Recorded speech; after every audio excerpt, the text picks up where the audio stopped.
Welcome back guys! Siyempre, pagkatapos naming mamasyal sa mall, ay namasyal naman kami dito sa malapit sa Toyota dahil nabalitaan namin na mayroon silang masarap na cafe dito. Ayan guys, ang location ay dito sa R Cafe, malapit lang dito sa Toyota. Kapag mayroon kayong time, try niyong pumunta rito. Ang ambience, very cool. At saka kung napapansin nyo, marami silang mga upuan, mga couch. O ayan si Madam, siya po yung sinamahan namin at siya yung sponsor namin. Napaka-generous na sponsor po. At saka masayahin po na driver itong si Madam Leia. As you can see, napaka-busy ng dalawang vloggeries natin guys. Except me What are you waiting for? Tara na! Pasok na kayo dito. Enjoy the coffee! Ay, sorry. Okay. Along Toyota. So, kaya na guys. Tapos nang mag-order si Madam at ready na din kaming umuwi. See you there sa San Juan, La Union. Bibili tayo ngayon ng pots at saka mamamasyal din tayo sa back door yata yun. Kasi sabi ni Madam Leia, maraming mabibili doon ng mga isda at saka mga seashells. Sige nga, itry nga natin mamaya. See you! Hala, sandali lang magpapapicture pa ako rito. Ang dami-daming mga Christmas decorations. Nandito si Santa Claus. Hay nako. Sige na nga, ikaw na muna Madam ang maunang magpapicture.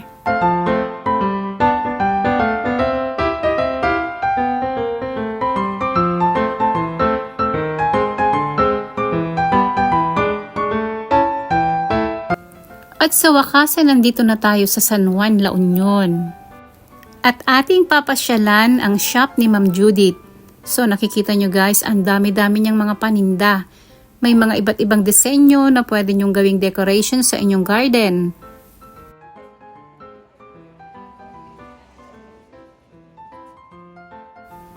May mga gamit din para sa mga pagpapakain ng mga hayop gaya ng ibon, mga pusa, mga aso, ganun guys, pero made all of pots. Ang nagustuhan ko dito sa Judith Pottery ay yung kanilang mga designs. Actually, marami ring mga ibang designs sa kabilang stores. Kaso nga lang, syempre, dito kami unang bumaba. Alangan naman na aalis pa kami. At napansin kasi namin na napakabait ng may-ari at saka napaka-welcoming ng kanyang mga ngiti. Kaya heto, hindi mo maiwasang hindi bumili ng kanilang mga paninda. Sige, manuha ka, Tol.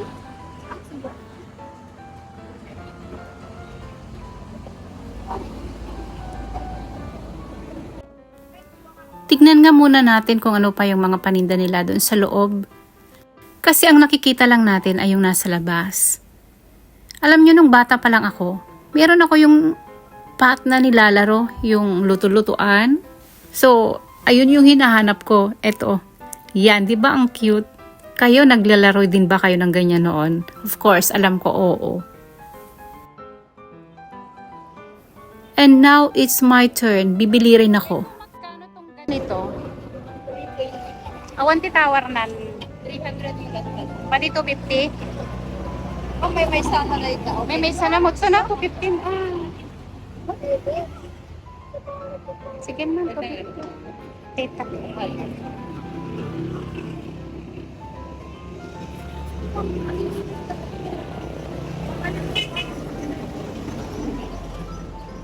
Excuse me.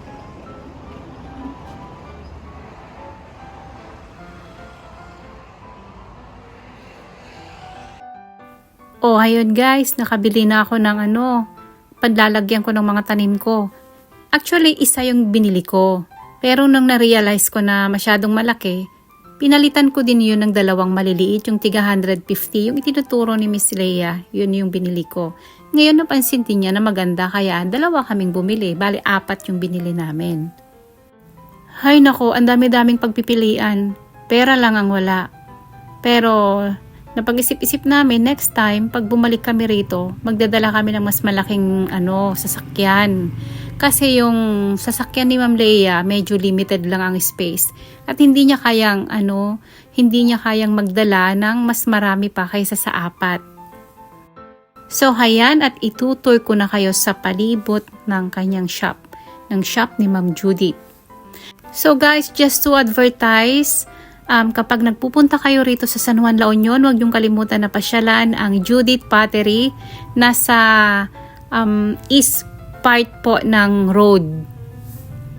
At tsak kung magugustuhan ninyo ang kanilang mga paninda dahil marami pong mga pagpipilian.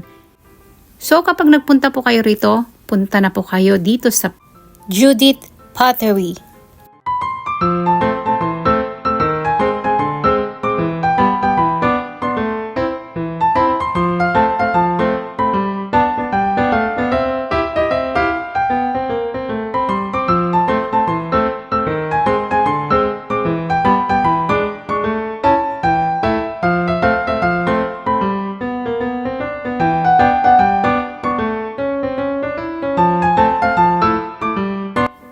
Now we are heading man-made forest dito sa San Juan, La Union.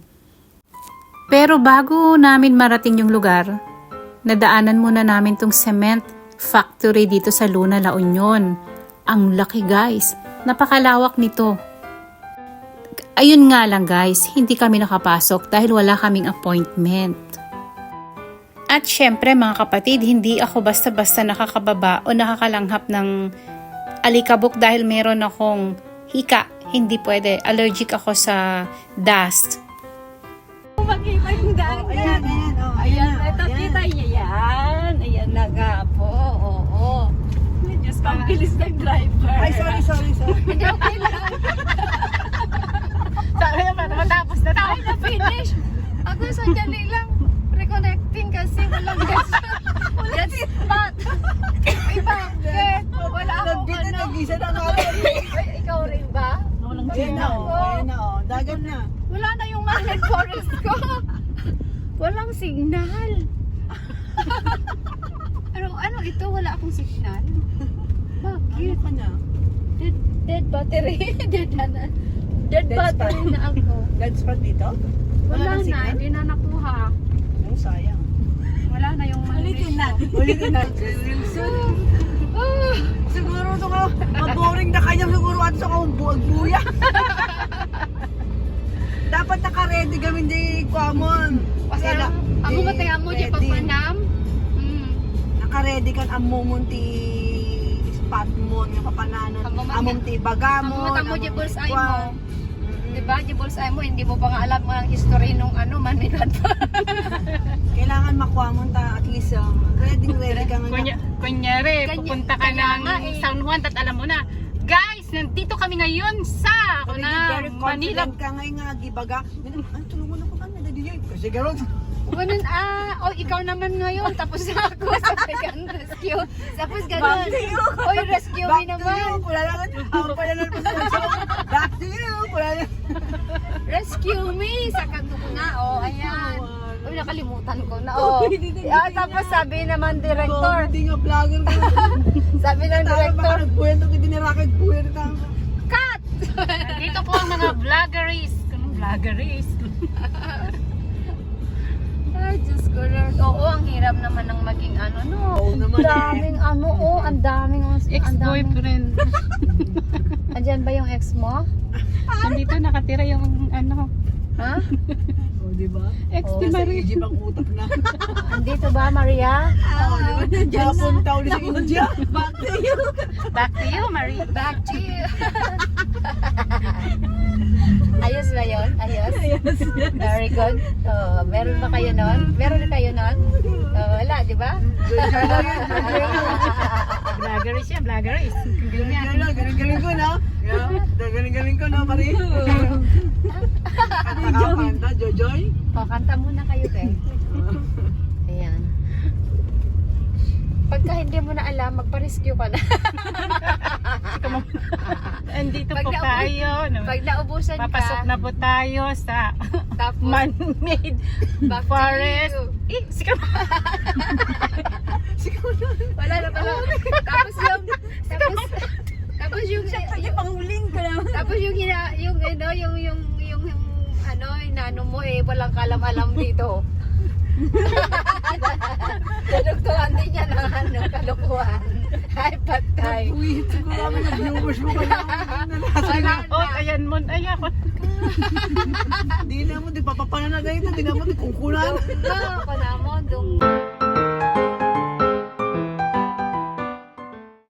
At yun po ang memorable na tawanan namin sa loob ng sasakyan habang patungo kami doon sa man-made forest. Hindi ko alam kung nakarating na kami doon. Pero antabayanan po ninyo ang pagdating namin sa man-made forest. At sa wakas ay nakarating na rin tayo dito sa Paraweer, La Union, dito sa man-made forest. Wala po tayo sa Mexico, guys. Nandito pa lang tayo sa Philippines pero ang ambience parang nasa Mexico na tayo. Naalala ko tuloy yung movie na A Walk in the Clouds. Si Keanu Reeves yung bida nun. I fell in love with the movie. Kung gusto nyong panoorin nyo, parang ganito yung ambience. Kung saan minit nung dalaga yung binata. So, ganyan guys. But be careful sa mga nagdadaan na sasakyan. At saka huwag gayahin yung dalaga doon sa video guys na nandun siya sa gitna ng daan. Kasi maaaring mahagip kayo ng sasakyan. It's very gorgeous dahil gawa talaga ito ng tao. I mean talagang sinadyang gawin. Tingnan nyo yung pagkakahilera ng mga puno sa tabi-tabi. Talagang pinaghirapan, pinagsikapan ng mga tao para maipundar nila o maitanim nila at magawa nila ng paraan para magkaroon ng forest dito sa Paraweer, La Union. Isa ito sa mga tinangkilik ng mga mamamayan dito sa La Union dahil aside sa naging tourist spot, nakakatulong din sa ozone layer guys. So tapos na tayo doon at tayo ay uuwi na. Ay hindi pa pala, next pa. Bibili pa tayo ng mga iuuwing mga shells and fish. Dahil marami daw dito according kay Leia dahil nakapunta na siya rito guys. So let's check and see kung totoo yung sinasabi niya na maraming fish na mabibili dito sa La Union, dito sa backdoor. Malapit kami kasi dun sa dagat. Kaya, let's see kung totoo. Namakpakan. Oo, yung kay Mama Maria. Ito pala ito, sinamakpakan noong araw. Diba? Pakpan. Dito ang daanan ng mga sasakyan. Pag mayroon ba isang bahay, diba? Na itong ay nagpapakain sila. Na istorya. Kaya sa Ilocano, Namakpakan. nagpakpakan. Kaya namakpakan. Pero itong si Lola, yung isang bata, diba? Alam mo istorya niyan din, no? Yung isang bata, yung ubing, ay may isang matanda na nagpunta, gusto yatang uminom. Tidanom. Tagtan, kunana, DJ, kuana, pumunta ka. Hindi niya binigyan, kundi sinabihan niya yung matanda na siya na lang ang kumuha ng inumin niya, parang ganon. Tapos, hindi niya alam na yun pala ay si Mama Mary.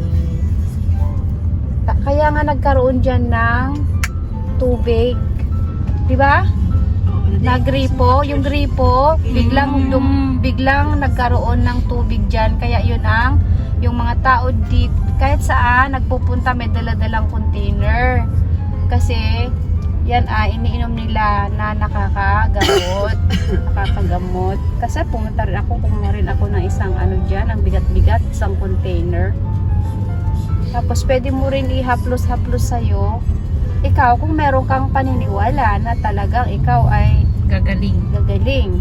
Kasi kung parang hindi ka naniwala, wala din. At heto na nga tayo mga pare, mga mare, nakarating na rin tayo dito sa tindahan ng mga fish at saka shells. At saka kakausapin na natin yung mga nagtitinda kung anong pangalan ng mga itinitinda nilang mga fish. Madam, anong pangalan nito? Parang fish maki. Parrot. Parang fish. Oh, ito yung tinatawag na parrot Yes, ma'am. fish. Lunawan, local name na po. Lunawan. Parang lang, no? Silak mo. Ang ganda. Aquarium. Sa pang-aquarium fish. Dati ma'am, dalagang bukid po. Magkano yung 1 kilo nyo yan? 300 po. Tapos labahita po. Dalagang bukid din po nga lapad. Sungayan. Sungayan. Pugita po. Oh, Barangan. Barakuda. ay, ang ganda. Sige, ma'am. Pwedeng malaman ang name nyo po Para para po ma'am. Yes, hayaan ma'am. nyo pag ano. Ang daming isda rito.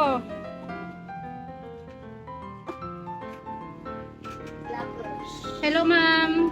Ano pong name nila?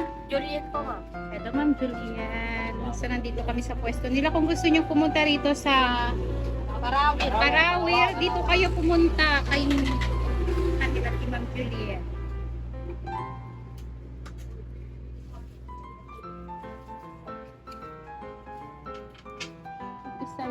Ate, you try here. Ate.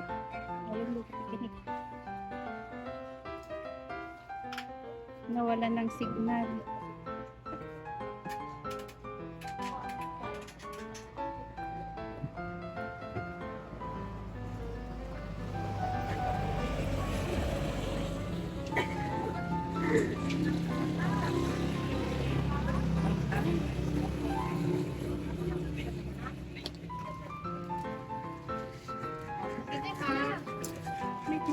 Magkaparehas yan at saka yan. Opo, ma'am. Ay, iba po yan, ma'am.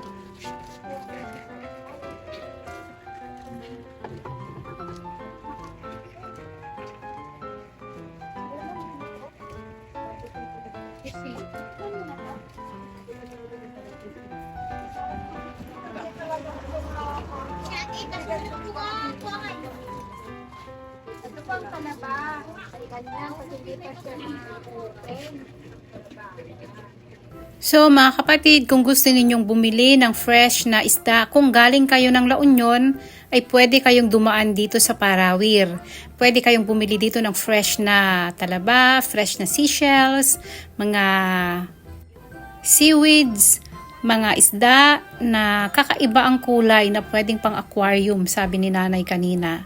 So guys, sinaanyayahan ko kayo na dito kayo dumaan kung kayo ay galing ng man-made forest. Okay guys, kami ay aalis na. Nay, balik na lang kami sa susunod. Dito kami bibili din, ha? Okay, bye! Pasensya na po, nagmamadali kasi kami. Dumaan lang po kami para makita namin yung ganda ng inyong mga paninda. Bye po! See you again! So, hayon na nga mga mare, mga pare, at kami ay uuwi na ng Santa Cruz, Ilocos Sur. So, maraming salamat sa inyong lahat sa pagsama sa amin, sa aming very limited na oras sa paglalakbay. So again, thank you and see you again next upload guys. Doon naman tayo sa ibang lugar. Okay, bye! God bless!